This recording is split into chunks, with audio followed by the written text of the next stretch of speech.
Class 8 math NCERT CBSE के book से page number 208 का do this.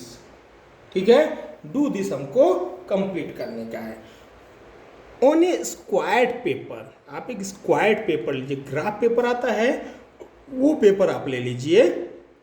Draw 5 squares of different sides, different sides के 5 square आप क्या कीजिए, ड्रॉ कीजिए। ठीक है, और right the following information in the tabular form, उसके टेबुलर फॉर्म में आप ये इंफॉर्मेशन को क्या कीजिए, लिखिए। ठीक है, तो स्क्वायर पेपर में 5 नंबर ऑफ स्क्वायर आपको ड्रॉ करने हैं। ठीक है, तो सबसे पहले आप एक स्क्वायर पेपर ले लीजिए। ठीक है, उसके बाद क्या कीजिए, 2 सेंटीमीटर बाय 2 सेंटीमीटर है ना, ये सेकेंड लाइन इस तरह से लाइन होता है आपका। ठीक है, ऐसा ऐसा लाइन होता है स्क्वायर पेपर में, इस तरह से लाइन होता है आपका स्क्वायर पेपर में। ठीक है, ये इस तरह से लाइन होता है। अब क्या कीजिए, 1 और 2 का डिस्टेंस ले लीजिए, इधर में 1 और 2 का डिस्टेंस ले लीजिए, इधर भी ले लीजिए और इधर भी ले लीजिए। ठीक है, ये ड्रॉ कर लिया हमने स्क्वायर। ठीक है, वैसे ही 3 बाय 3 का एक स्क्वायर ड्रॉ कर लीजिए। ठीक है, क्योंकि हमने 2, 3, 4, 5, 6, आपको मर्जी हो तो 3, 4, 5, 6, 7 भी ले सकते हैं, 8, 9, 10, 11, 12 ले सकते हैं, लेकिन जितना बड़ा लेंगे बनाने में उतना ही मुश्किल होगा। तो ये 3 बाय 3 मैंने ले लिया। फिर अगला जो है एक 4 बाय 4 बना दिया। ठीक है, 4 और 4 का आप एक और बना लीजिए। वैसे एक 5 बाय 5 का बना लीजिए और एक 6 बाय 6 का आप एक बना लीजिए। ठीक है, इसको बनाने के बाद फिर आपको इस टेबुलर फॉर्म को आपको फिल अप करना है। ठीक है, इसमें क्या है, square 1 length of the side दिया हुआ है, इस तरह से बना हुआ ही है। ठीक है, square 1, square 2, square 3, square 4, square 5, length of the side, perimeter, L by P, ऐसा सब दिया हुआ है। ठीक है, इसको हमको फिल अप करना है। ठीक है, तो लेंथ ऑफ द साइड हमने 2 सेंटीमीटर, स्क्वायर 1 का 2 सेंटीमीटर लिया था, स्क्वायर 2 का 3 सेंटीमीटर लिया, स्क्वायर 3 का 4 लिया, स्क्वायर 4 का 5 लिया और स्क्वायर 5 का 6 लिया। ठीक है, 6 सेंटीमीटर का लेंथ लेके और एक स्क्वायर बनाया। ठीक है, ऐसा बना दिया। ठीक है, स्क्वायर पेपर में बना लीजिएगा। अब पेरीमीटर हमको निकाल, स्क्वायर 1 का पेरीमीटर निकालिए, स्क्वायर 2 का पेरीमीटर, सबका पेरीमीटर। पेरीमीटर क्या होता है कि आपको ये लेंथ हमको चारों साइड का बाहरी जो एरिया है इसका लेंथ हमको लेना। आपको मालूम ही है स्क्वायर का क्या है, 4 इंटू साइड होता है। ठीक है, तो चारों साइड को प्लस कर देना है, तो 4 इंटू 2 हो जाएगा 4, ये 3 है, साइड का लेंथ 3 है, तो 4 इंटू 3 हो जाएगा, यहाँ 4 है तो 4 इंटू 4 हो जाएगा, यहाँ 4 इंटू 5 हो जाएगा, 4 इंटू 6, यहाँ कितना हो गया, 8 हो गया, 12 हो गया, 16 हो गया, 20 हो गया, 24 हो गया। ठीक है, 4 इंटू साइड होता है तो 4 इंटू 6 हो गया, 24 हो गया। अब हमको क्या निकालना है, L बाय P। L का मतलब क्या, length of the side, P का मतलब क्या है, पेरीमीटर, यानी length of the side by perimeter हमको निकालना है, वही L है और ये P है, लिखा हुआ ही है। ठीक है, तो L बाय P हम देखते हैं तो L में 2 है तो 2 लिख दिया, यहाँ कितना आया हमारा 8 आया तो 2 बाय 8, L बाय P देना है तो 2 बाय 8 हो जाएगा। ठीक है, 2 बाय 8 को हमने क्या किया, 2 1 जा 2, 2 4 जा 8, 1 बाय 4 आ गया। यहाँ पे L बाय P क्या हो गया, 3 बाय 12 हो जाएगा, 3 1 जा 3, 3 4 जा 12, 1 बाय 4 हो गया। ठीक है, यहाँ L बाय P कितना होगा, 4 बाय 16 हो जाएगा, यहाँ 5 बाय 20 हो जाएगा, यहाँ 6 बाय 24 हो जाएगा, तो ये हो गया 4 बाय 16 1 बाय 4 हो जाएगा, 5 बाय 20 1 बाय 4 हो जाएगा, 6 बाय 24 1 बाय 4 हो जाएगा। ठीक है, L बाय P हमने निकाल के फिलअप कर लिया। ठीक है, ये हमको अपने मर्जी से करना है, 2 3 4 5 6, ये अपने मर्जी से बनाना है। आपको जितने का बनाने का मन है उतने का बना सकते हैं, उसके हिसाब से सारा का सारा चेंज हो जाएगा, ध्यान रखिएगा। ठीक है, तो मैंने यहाँ 2 3 4 5 6 का बनाया है। ओके, और ये सब जो है इसके बेस पे ही इन सबों को हमको भरना है, ये 5 जो हमने भरा है इसके बेस पे ही इन सबों को भरना है। ठीक है, तो फर्स्ट को कंप्लीट हो गया, सेकेंड रो कंप्लीट हो गया, थर्ड में एरिया निकालना है। अब 2 लेंथ के 2 सेंटीमीटर है, यहाँ तो हमने 2 सेंटीमीटर लिया ही है, तो 2 सेंटीमीटर के लेंथ का साइड है तो उसका एरिया क्या हो जाएगा, तो उसका एरिया का फॉर्मूला क्या होता है, साइड इंटू साइड। ठीक है, तो साइड के लेंथ के साथ मल्टीप्लाई यानी 2 स्क्वायर हो जाएगा, तो 2 स्क्वायर इक्वल टू 4। बहुत ज़्यादा फॉर्मूला ये वो सब कुछ लिखने की जरूरत नहीं है, सिर्फ इसको फिल अप कर देना है। यदि आप डायरेक्ट 4 भी लिख देंगे तो भी चल जाएगा, ठीक है। यहाँ 3 स्क्वायर इक्वल टू 9 हो जाएगा, यहाँ 4 का स्क्वायर हो जाएगा, ठीक है। स्क्वायर 3 में 4 सेंटीमीटर लिए तो 4 सेंटीमीटर का एरिया क्या हो जाएगा, तो एरिया हो जाएगा साइड इंटू साइड यानी 4 इंटू 4 यानी 16 हो जाएगा, ठीक है। वैसे 5 स्क्वायर 25 हो जाएगा, 6 स्क्वायर हो जाएगा 36, ओके। अब L बाय P लेना है। L क्या है, तो लेंथ ऑफ द साइड है। A क्या है, वो एरिया है। तो लेंथ ऑफ साइड में एरिया को डिवाइड करना है, यानी 2 में 4 को डिवाइड करना है, 3 में 9 को डिवाइड करना है, 4 में 16 को डिवाइड करना है, 5 में 25 को और 6 में 36 को, ठीक है। किया, ये 1/2 आया, ये किया तो 1/3 आया, ये किया तो 1/4 आया, ये किया तो 1/5 आया, ये किया तो 1/6 आया। ये हमने टेबल को फिलअप कर दिया। आ गया समझ में। ये क्वेश्चन थोड़ा बड़ा होने वाला है क्योंकि इसमें बहुत सारे क्वेश्चन हैं, ठीक है। अब इसमें क्या पूछता है, find whether the length of a side is in direct proportion to, ठीक है, length of the side.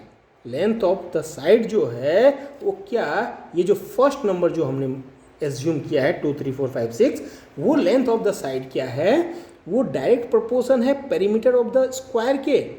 Perimeter of the square के डायरेक्ट प्रोपोर्शन में है क्या, तो क्या लिखेंगे, देखिए, since the ratio of length of the side and perimeter are same, ठीक है। जब भी हम L बाय P लिया तो हमको लेंथ ऑफ द साइड से पेरीमीटर को देखना था। पहला क्वेश्चन पेरीमीटर के लिए है, तो इसको देखने के लिए L बाय P इसमें बकायदा बनाया हुआ ही है। तो 1/4 हमने जब भी निकाला तो 1/4 आया, तो वो हमेशा सेम आया। इसका मतलब क्या हुआ कि ratio of length of the side and perimeter जो है वो बिल्कुल सेम है। इसका रेशियो जो है, जब भी रेशियो निकाले तो सेम आया, वैल्यू हमेशा सेम आया। So length of the side is in direct proportion to the perimeter of the square, इसलिए सेम है, इसलिए वो जो है डायरेक्टली प्रोपोर्शनल है। ये हमने क्वेश्चन नंबर पहले के क्वेश्चन में, ठीक है, एक्सरसाइज 13.1 के में कोई क्वेश्चन में किए हैं या उसके जस्ट पहले हमने किया है, ठीक है। तो जब भी सेम आता है तो हम क्या बोलते हैं, वो डायरेक्टली प्रोपोर्शन है, रेशियो सेम आना चाहिए, तो डायरेक्टली प्रोपोर्शनल होता है, ठीक है। सेकंड क्वेश्चन क्या है, the area of the square whether the length of the side, length of the side जो है is in direct proportion to the area of the square, area of square के direct proportion में है क्या, तो हम क्या बोलेंगे, since the ratio of length of the side and area of square are not same, length of the side और area ये दोनों का जब भी रेशियो निकाले, यानी L बाय A जब भी हमने निकाला तो ये 1/2 आया, ये 1/3 आया। फर्क है, 1/4 अलग है, तो सेम नहीं है। तो सेम नहीं है इसका मतलब क्या हुआ, ये सेम नहीं है, इसका मतलब क्या हुआ कि length of the side is not direct proportion to the area of the square. Length of the side जो होता है वो एरिया ऑफ स्क्वायर के डायरेक्ट प्रोपोर्शन नहीं होता है, ठीक है। आ गया, क्वेश्चन नंबर 1 कंप्लीट हो गया। अब ऐसा ही अगला क्वेश्चन क्या है कि the following ingredient are required to make halwa. हलवा बनाने के लिए हमको क्या क्या रिक्वायरमेंट होता है, मालूम ही है कि सूजी को ही रवा बोलते हैं, ठीक है। सूजी 250 ग्राम का सूजी का रिक्वायरमेंट होता है, शुगर का होता है, घी होता है और वाटर का रिक्वायरमेंट होता है, ठीक है। इन चारों को मिलाने से ही हमारा क्या होता है, हलवा बन जाता है, ठीक है। तो क्या क्वेश्चन पूछ रहा है कि 5 पर्सन के लिए ये दिया हुआ है क्वांटिटी, ठीक है। 5 पर्सन के लिए ये क्वांटिटी में मटेरियल यूज होगा। सूजी जो है 250 ग्राम होगा, शुगर 300 ग्राम होगा, घी 200 ग्राम होगा, वाटर 500 ml इतना यूज होगा। तो 5 पर्सन के लिए सफिशियंट होगा। तो using the concept of proportion, तो प्रपोर्शन के कॉन्सेप्ट का यूज करके, ठीक है, प्रपोर्शन के कॉन्सेप्ट का यूज करने का मतलब क्या है कि वो 5 पर्सन के लिए जैसा जितना रिक्वायरमेंट है उतना ही अगले यदि किसी के लिए बनाना है तो सेम टू सेम प्रपोर्शन में आए उसका यूज़ ही करना है, तो सेम टू सेम क्वांटिटी में ही बनाना है, ठीक है। यानी हर एक 5 के लिए इतना हमको बढ़ा देना है, ठीक है। Estimate the changes in quantity of ingredient to prepare halwa for your class. आपके पूरे क्लास के लिए हलवा बनाने का है, तो कितने इंग्रेडिएंट का, ये जितने इंग्रेडिएंट है उसके कितने कितने क्वांटिटी का रिक्वायरमेंट होगा, ये आपको बताने का है, ठीक है। आ गया समझ में। तो चूंकि डायरेक्ट प्रपोर्शन का हमको प्रपोर्शन का यूज़ करने का है, इसलिए 5% के लिए जितना रिक्वायरमेंट होगा उसी के हिसाब से हमको उन क्लास के स्टूडेंट के लिए भी ऐसा नहीं समझना है कि वो पीपल है तो बड़ा है, पर्सन है तो बड़ा है और स्टूडेंट है तो छोटा है, वो सोचने का नहीं है। यहाँ पे कॉन्सेप्ट ऑफ प्रपोर्शन पहले से दिया हुआ है कि प्रपोर्शन का यूज़ करना ही है, तो सेम टू सेम क्वांटिटी हमको सबके लिए रखना है। आ गया समझ में। अब हम ऐसा हलवा बनाने की कोशिश कर लेते हैं, ठीक है। तो 30 स्टूडेंट इन माई क्लास। अब आपके क्लास में कितने स्टूडेंट हैं वो आपको सोचने का है, आपको लिखने का है, ठीक है। तो मैंने यहाँ पे 30 स्टूडेंट के हिसाब से बना दिया है, ठीक है। आपका ज़्यादा है तो ज़्यादा के हिसाब से, लेकिन 30 स्टूडेंट भी आप लिखेंगे तो आपका कोई गलती नहीं होगा। आपके क्लास में 30 आप ऐसा लिख सकते हैं, लेट या एज्यूम कर सकते हैं, assume 30 student in my class, ऐसा भी कर सकते हैं, ठीक है। तो और एक्चुअल फिगर लेके बनाएंगे तो ज़्यादा सही रहेगा, लेकिन ऐसे क्वेश्चन कभी भी एग्जाम में नहीं आते हैं, ठीक है। किसी एक क्लास के लिए यदि देना होगा तो वो क्वेश्चन में दे सकता है कि किसी क्लास में 30 स्टूडेंट है या 45 स्टूडेंट, तो उसके हिसाब से आप बना सकते हैं, ठीक है। तो यहाँ पे हमने 30 स्टूडेंट ले लिया। लेट रिक्वायर्ड क्वांटिटी ऑफ सूजी, ठीक है, या रवा, मान लेते हैं सूजी या रवा का इस 30 स्टूडेंट, क्योंकि 5 स्टूडेंट के लिए तो दिया हुआ था, 30 के लिए तो दिया नहीं है, तो मान लेते हैं रिक्वायर्ड क्वांटिटी ऑफ सूजी या रवा कितना है, m ग्राम है। Required quantity of sugar n ग्राम है। घी का रिक्वायरमेंट q ग्राम है और वाटर का रिक्वायरमेंट p ml है। ये हम क्या करते हैं, एज्यूम कर लेते हैं, ठीक है। ये चारों हमने एज्यूम कर लिया कि 30 स्टूडेंट के लिए m ग्राम सूजी लगेगा, n ग्राम शुगर लगेगा, q ग्राम घी लगेगा और p ml वाटर लगेगा, ठीक है। यदि आप चाहे तो यहाँ x y z और p q कुछ भी एक ले सकते हैं, ठीक है। आ गया समझ में, ठीक है। तो in the form of table, table के फॉर्म में क्या हो जाएगा, in the form of table we have number of student या पर्सन, ठीक है। 5% के लिए पहले दिया था, बाद में स्टूडेंट के लिए चेंज कर दिया, नंबर ऑफ स्टूडेंट पर्सन दोनों मैंने लिख दिया, ठीक है। तो कितने हैं, 5 और 30, दो के लिए लेना है। क्वांटिटी ऑफ सूजी कितना है, 5 के लिए 250, क्वांटिटी ऑफ शुगर सब ग्राम में या ml में जो भी है वो लिख दीजिएगा, इन ग्राम इन ग्राम इन ग्राम इन ml, ठीक है। तो क्वांटिटी ऑफ सूजी के 250, quantity of sugar 300, quantity of ghee 200 and quantity of water ml में 500 ml, ओके। और नंबर स्टूडेंट यहाँ 30 है, 30 के लिए हमने एज्यूम किया है, इसको m एज्यूम किया है, सूजी के क्वांटिटी को m, शुगर के क्वांटिटी को n, quantity of ghee q और क्वांटिटी ऑफ वाटर p हमने एज्यूम किया है, okay. Since it is the case of direct proportion, ये डायरेक्ट प्रोपोर्शन का केस है क्योंकि ये केस दिया हुआ ही है तो सही तो है ये डायरेक्ट प्रोपोर्शन केस, लेकिन इसमें दिया हुआ भी है कि इसमें लिखा हुआ है using concept of proportion, proportion का कॉन्सेप्ट का यूज करना है, ठीक है। तो it is the case of direct proportion, direct proportion का ये केस है। So quantity of all material is in direct proportion to number of student या पर्सन, ठीक है। तो क्वांटिटी जितने मटेरियल के जो क्वांटिटी होंगे वो क्या होगा, डायरेक्ट प्रोपोर्शन में चलेगा, ठीक है। डायरेक्ट प्रोपोर्शन दिया हुआ ये भी लिखने की जरूरत नहीं है, लेकिन फिर भी वो डायरेक्ट प्रोपोर्शन में ही रहेगा। देयरफॉर क्या हो जाएगा, 5/250 इक्वल टू 30/n, ओके। 5/300 ये सब पर्सन के लिए हैं, तो पर्सन के लिए हैं तो हमको क्या करना पड़ेगा, 5/250 फिर 5/300 के लिए लेना पड़ेगा, फिर 5/200 के लिए लेना पड़ेगा, फिर 500 के लेना पड़ेगा, वही 30/m 30/n इस तरह से लेना पड़ेगा। तो 5/250 इक्वल टू 30/m हो गया पहला। 5/300 equal to 5/300 equal to 30/n हो जाएगा। 5/200 इक्वल टू 30/q हो जाएगा, 200 इक्वल 30/q, और 5/500 इक्वल टू 30/p हो जाएगा। आ गया समझ में? फटाफट इसको सॉल्व कीजिए। 5 का m से मल्टीप्लाई, 250 का n से मल्टीप्लाई, 9 सबसे पहला वाला मैंने पहले ले लिया यहाँ पे, तो क्या हो जाएगा 5m इंटू 30 इंटू 250, ठीक है। m एक साइड में रह गया, 5 ये साइड में चला गया, आपस में कट गया, कितना बच गया 1500 या 1500 ग्राम हो गया। आ गया समझ में? सेकेंड ये 5/300 इक्वल टू 30/n है, ठीक है। सिंस 5/300 इक्वल टू 30/n, तो n का वैल्यू कितना हो जाएगा 1800 ग्राम। ओके, निकालना आपको समझ में आ गया होगा।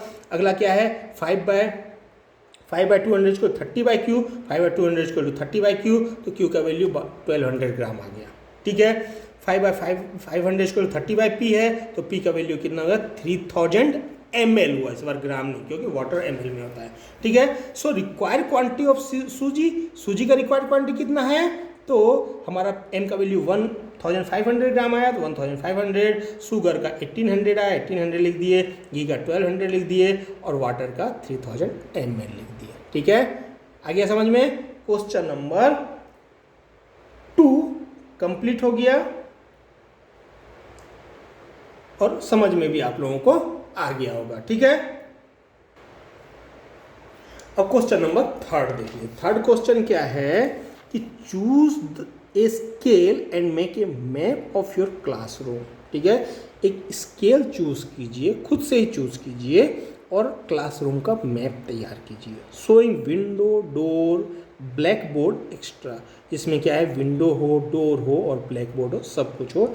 एक एग्जाम्पल दिया हुआ है, ये बना हुआ है, उसमें विंडो दिया हुआ है, बोर्ड दिया हुआ है, डोर दिया हुआ है, डायमेंशन सब दिया हुआ है, ठीक है। इसको आपको बनाने का है, ठीक है। तो चूंकि ये डायरेक्ट एंड इनवर्स प्रोपोर्शन के अंतर्गत का क्वेश्चन है, इसलिए हम थोड़ा बहुत उसके सिस्टम का यूज करके ही बनाएंगे, ठीक है। अलग से दूसरे तरीके से जो पहले बनाते थे वैसा हम नहीं बना के इसके तरीके से ही बनाएंगे, ठीक है। तो डायमेंशन ऑफ आवर क्लासरूम, हमारे क्लासरूम का डायमेंशन क्या है, लेंथ है 10 मीटर, ब्रेड्थ है 5 मीटर, ठीक है।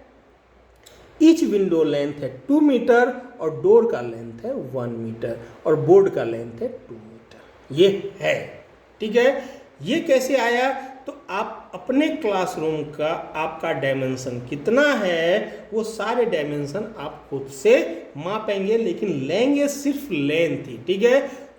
हाइट नहीं लेंगे, किसी भी चीज़ का हाइट नहीं लेंगे, सिर्फ लेंथ लेंगे कि लेंथ कितना है। कोई बोर्ड है या कोई विंडो है, तो विंडो का लेंथ कितना है, ठीक है। हाइट छोड़ के सिर्फ लेंथ हमको देखने का है, और लेंथ के हिसाब से बनाने का है, क्योंकि क्वेश्चन में जो दिया हुआ है वो इस तरह से बनाया हुआ है, इसमें सिर्फ लेंथ का यूज़ किया है, ठीक है।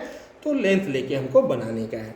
तो आपके क्लासरूम में डायमेंशन क्या क्या है वो आप अपने हिसाब से यहाँ पे लिखेंगे माप के, उसके बाद फिर उस हिसाब से आप बनाएंगे। मैंने एक ये माप का ये जो मेज़रमेंट है, इस मेज़रमेंट से मैंने बनाया है, ठीक है, जो लगभग कॉमन होता है, ठीक है। अब स्केल क्या लिया, 1 सेंटीमीटर इक्वल टू 1 मीटर, ठीक है। यहाँ क्या पूछा है, चूज ए स्केल, स्केल आप चूज कर लीजिए। क्वेश्चन में दिया है सबसे स्टार्टिंग में कि चूज ए स्केल, स्केल का आप क्या किए, चूज कर लीजिए। तो स्केल मैंने चूज कर लिया 1 सेंटीमीटर इक्वल टू 1 मीटर। सभी जगह में जब भी हम इस तरह के बनाते हैं, तो जब भी हम इस तरह से मेज़रमेंट व डायमेंशन वाले जब भी हम बनाते हैं, तो उसमें स्केल तो हम ले ही लेते हैं, क्योंकि पेपर में और एक्चुअल में फ़र्क हो जाता है, ठीक है। तो स्केल का हम यूज़ करते हैं। तो scale 1 centimetre equal to 1 metre है, okay. Let the dimension in the map, map में जो डायमेंशन है जो हमको निकालने का है, क्योंकि एक्चुअल जो है वो तो हमने मेजरमेंट कर लिया, लेकिन मैप में क्या होगा वो तो हमको मालूम नहीं है। तो मैप में हम क्या करते हैं, एज्यूम करते हैं क्लासरूम लेंथ 1 सेंटीमीटर मैप में, ठीक है। मैप में हमको कितना मीटर का लेंथ का बनाना है, कितना लेंथ का लाइन हमको खींचने का है, उसके लिए हमको ये एज्यूम करना पड़ेगा और उसका वैल्यू निकालना पड़ेगा, फिर हम बना सकते हैं। ठीक है, तो क्लासरूम लेंथ x सेंटीमीटर हमने एज्यूम कर लिया, क्लासरूम का ब्रिड्थ जो है y सेंटीमीटर एज्यूम कर लेते हैं, विंडो का लेंथ z सेंटीमीटर और डोर का लेंथ p सेंटीमीटर और बोर्ड का लेंथ हम q सेंटीमीटर क्या करते हैं, एज्यूम कर लेते हैं। ठीक है, इतना कर लिया। अब क्या करेंगे, इन the form of table, table के फॉर्म में हमारे पास क्या होगा, एक्चुअल डायमेंशन और डायमेंशन ऑन मैप। ठीक है, एक्चुअल डायमेंशन क्या है और मैप में डायमेंशन क्या है। पहला स्केल, स्केल को लेना पड़ेगा क्योंकि स्केल के रेशियो के हिसाब से सब कुछ बना हुआ है, इसलिए स्केल को कभी भूल नहीं जाने का। ठीक है, तो एक्चुअल डायमेंशन है 1 मीटर और मैप पे 1 सेंटीमीटर, 1 सेंटीमीटर 1 मीटर के लिए लिया है। ठीक है, पहला ये। अब क्लासरूम लेंथ लीजिए, क्लासरूम ब्रिड्थ लीजिए, विंडो लेंथ लीजिए, डोर लेंथ लीजिए और ये लास्ट में बोर्ड का लेंथ लिखा हुआ है, लास्ट बिल्कुल किनारे हो जाता है, से थोड़ा छोटा लिख दिया है, तो ये क्या है, बोर्ड लेंथ। ओके, वैल्यू क्या है, 1 बाय 1 है। क्लासरूम का 10 दिया लिखा था हमने, 10, ब्रेड्थ 5 लिखा। ठीक है, विंडो का 2 लिखा, विंडो का 2 है, डोर का 1 है और बोर्ड का 2 है। ठीक है, ये x, y, z, p और q। Okay, as the actual dimension increase, जितना एक्चुअल डायमेंशन होगा, डायमेंशन ऑन मैप, मैप में जो हम डायमेंशन बनाएंगे उतना ही ज़्यादा होगा ही होगा। ठीक है, बड़ा डायमेंशन का यदि रूम है, स्केल हमने 1 सेंटीमीटर लिया, अब 20 सेंटीमीटर का कोई 20 मीटर का कोई रूम है तो क्या होगा, वो बड़ा हो जाएगा, मैप में भी ज़्यादा लंबा लेंथ का हमको लाइन खींचना पड़ेगा। ठीक है, रेशियो पे खींचना पड़ेगा लेकिन ज़्यादा लंबा लेंथ का। ठीक है, तो it is the case of direct proportion, therefore 1 by 1 equal to 10 by x equal to 5 by y equal to 2 by z equal to 1 by p equal to 2 by q, ये सब इक्वल टू हो जाएगा।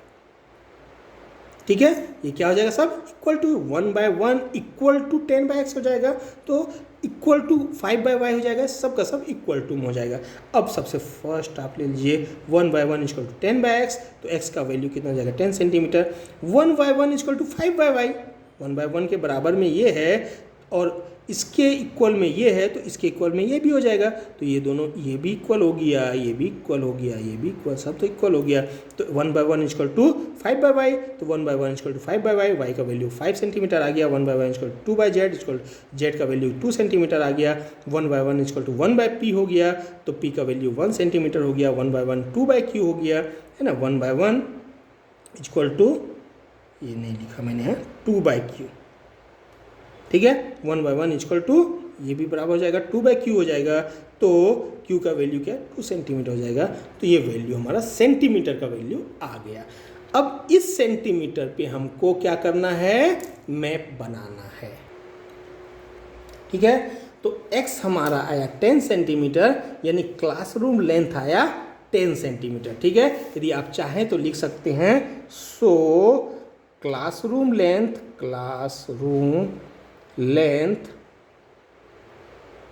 Equal to 10 centimetre, ठीक है। बाद में क्या आया, क्लासरूम ब्रेड्थ, ठीक है, क्लास रूम ब्रेड्थ